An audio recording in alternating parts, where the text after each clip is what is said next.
everybody, this is Strategywizard again. Today I'm going to be doing a review of Cosmic Incursion, which is the first expansion to Cosmic Encounter.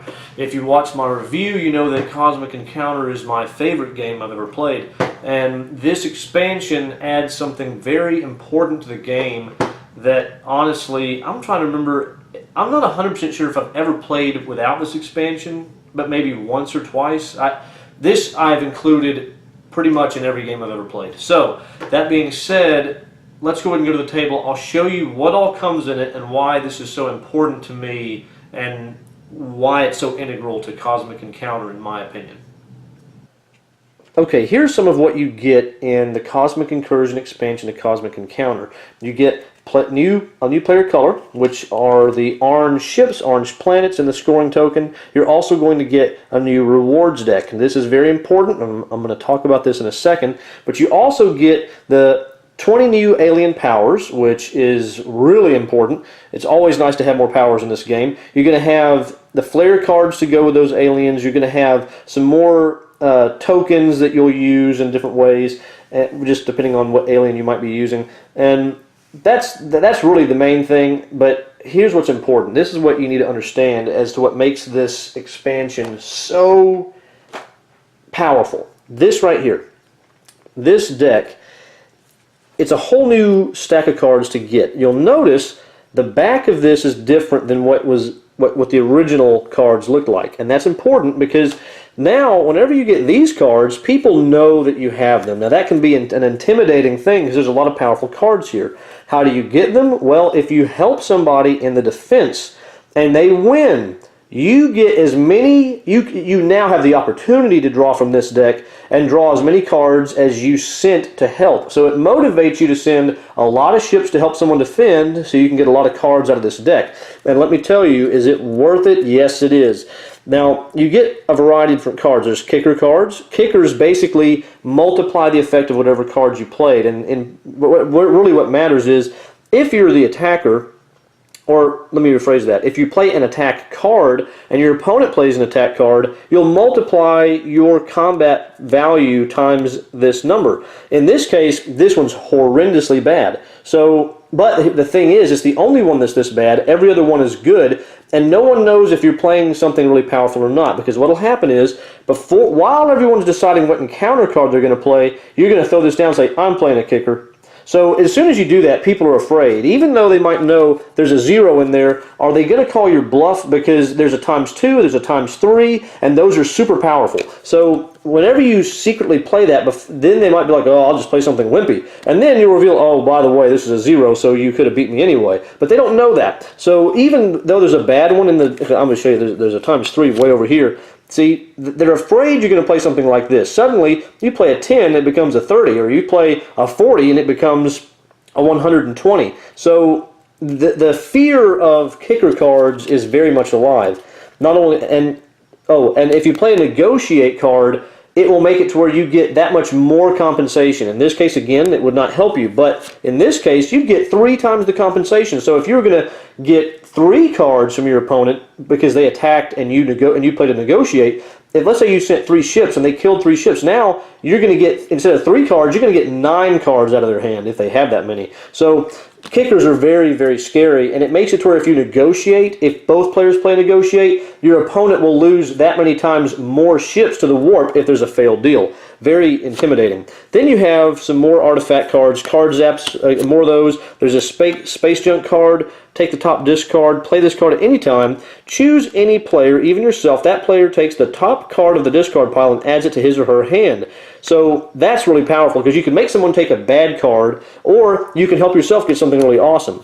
A huge one, and this is why this is even more important, Rift cards. It says, play at the start of any encounter to retrieve 3 ships of your choice belonging to any players from the warp. These ships return to their colonies, to the colonies of their owner. What makes that important, you can use that as a negotiating tool. You can say, "Hey, I'll play a Rift card to get you some ships back if you'll do so and so for me. Or you can just use it for yourself. But this is where it's powerful. If another player takes this card from you, he or she loses 3 ships of his or her choice to the warp and then discards this card. So you might have this card in your hand and they see that back and they go, ooh, I hope that's a kicker. And in compensation, they'll take it. And then suddenly, not only do they lose the card, so it doesn't do them any good, but it makes them lose ships. So they don't know, are you holding good cards in your hand that have this back? There's a lot of good ones, but there are some that are going to sabotage them. That's powerful. There's an 18, a +6 reinforcement, super powerful. Other attack cards, it's another morph, and just FYI, now there's 2 morphs. So if 2 people play morphs, everyone loses. There's no winning. A 23. Now there's these new negotiates called crooked deals that make it to where you can get an additional card out of compensation, and it can make it to where your opponents lose more ships if there's not a failed deal, and you will lose less. So the more powerful negotiates, reinforcements, kickers, search for a card, play this card at any time, choose another player, and name a specific card, such as Attack 40, Clone Flare, or Plague. Look at that chosen player's hand. If the named card is in his or her hand, you may take it, and you can play it as any player at any time. So it's a way of looking at someone's hand, and maybe you'll get something cool.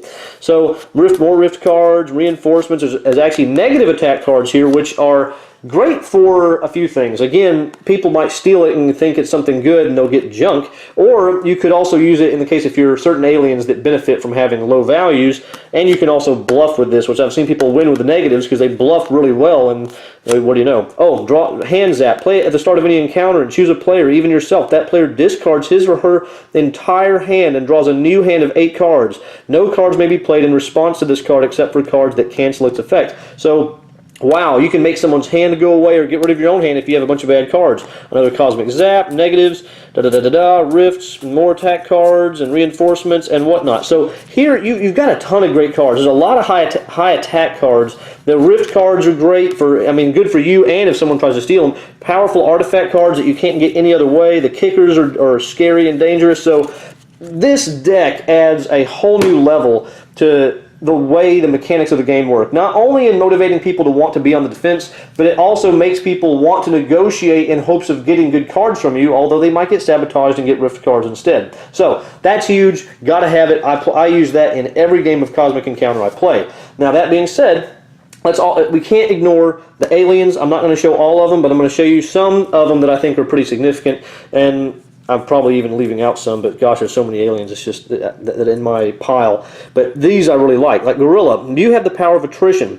As a main player, after you lose an encounter, use this power to weaken your opponent and each of his or her allies. Each player you weaken loses all but one of his or her ships in the encounter to the warp. So basically, it makes people not want to send a lot of ships against you, so chances are you're going to be fighting a very weak force, which gives you a better chance of winning. And not only that, but it makes it to where if they do send a big force and you lose, well, they lost a lot of ships in the process, even though they won. That's awesome. The Ghoul, oh, he's great. And it's important with this new Defender rewards, because he has the power to feast. As a main player, after you win an encounter, use this power. For each opposing ship sent to the warp, as a result of the encounter, you receive 1 Defender reward. Either retrieve one of your ships from the warp or draw 1 card from the deck. So now, suddenly out of the blue, you can get Defender rewards as a way, these Defender cards from this alien. That's so powerful. As the offense, you're able to do that. That's great. So that's cool. Now, I will say this. Technically, this is one of those cases where I think the verbiage here says draw 1 card from the deck, and I want to say if it says the deck, it's supposed to mean the original deck, but I believe the intention here, and someone can correct me if I'm wrong, but I believe the intention here is that you're allowed to pull from the rewards deck. I'm pretty darn sure that's the case because it says you can get 1 Defender reward, and now with this is a Defender reward as an option, so I think that's what that's supposed to mean. Correct me if I'm wrong, but I'm pretty positive that's the way that's supposed to be.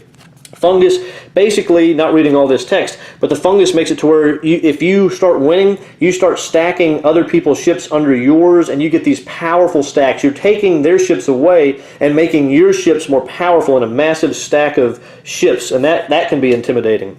The ethic, very unique. You have the power of guilt. As a main player, after you lose an encounter in which both main players revealed attack cards, use this power to collect compensation from your opponent as though you had played a negotiate card instead. So, well, and whenever you gain compensation, you may draw some or all of it from the deck instead of your opponent. So that's powerful because you may want to draw cards from the deck instead of your opponent because maybe you know that your opponent doesn't have a lot of good cards left. But this way you can try to draw more cards. So even if you lose with attack, you still gain something. That's awesome. Then the deuce basically lets you play an additional attack card or get additional card, and if you play an attack, it's like playing 2 attack cards, which makes him really powerful. The cryo, he's got this long-term building thing where he's putting cards underneath or on his alien sheet, and eventually he'll be able to use those cards to have an awesome hand later, or he can just stuff a bunch of junk in there so he can get it out of his hand.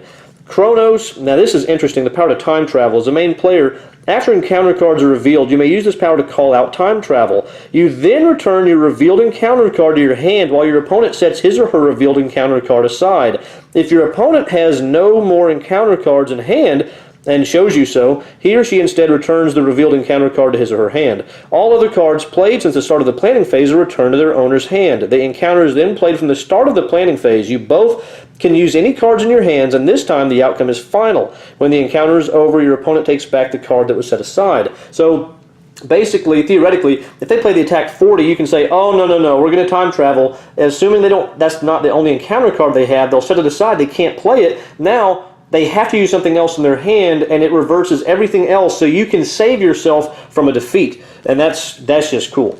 And then, like the bully, basically, you can end up destroying more ships, I believe. So, or you can make them destroy them where you want. So you may use this power to choose which ships your opponent must lose if you won an attack. Your opponent loses.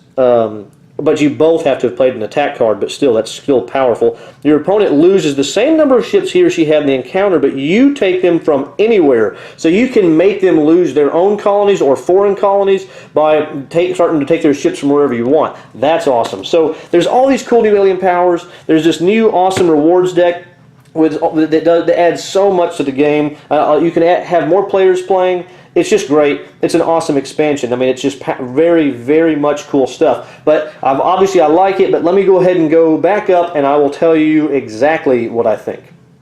Okay, so now that you know what comes in it, what do I think? It is the key expansion, apart from one other one that we'll talk about later whenever I do. There's two really, because this gives you the first half of the rewards deck, which I can't imagine not playing with. That is so important because it gives people a huge incentive to support the defense. In the original game, you wanted to support the defense sometimes, but just getting to draw cards and get ships out of the warp, the cards you would get would be out of the regular deck, and getting ships out of the warp, not a huge deal. I mean, it's good, but compared to getting a foreign colony, it was just okay for most people. But with the rewards deck, whenever you have kickers, rift cards, other special things like the negotiates and whatnot, I mean, there's so many special cards that can shift the tide of battle or just the general gameplay in your favor that you're craving to be able to draw from the rewards deck because you want to get a ×3 kicker, or you want to get those rift cards and hope someone gets to negotiate and goes, ooh, let me get some of those. Because since they have that special back, people know that you've got these cards in your hand. So they're going to probably try to draw from those cards, hoping they're going to get one of the really cool ones. They pull a rift, bam, sabotages them. I mean, there's so many things this adds to the game. It's just unbelievable. So that being said, I can't say enough good things about Cosmic Incursion. You get cool new aliens. You get another player color, orange, with the planets and everything. I mean, it gives you more of everything you want. More players, more aliens, more powers, a rewards deck that adds an important part to the game. I just don't think anyone should not buy this. If you like Cosmic Encounter, this is a must-buy. So it gets a 10 out of 10 for me. I don't know. I think everyone pretty much would agree that this is probably one of the first expansions you should buy.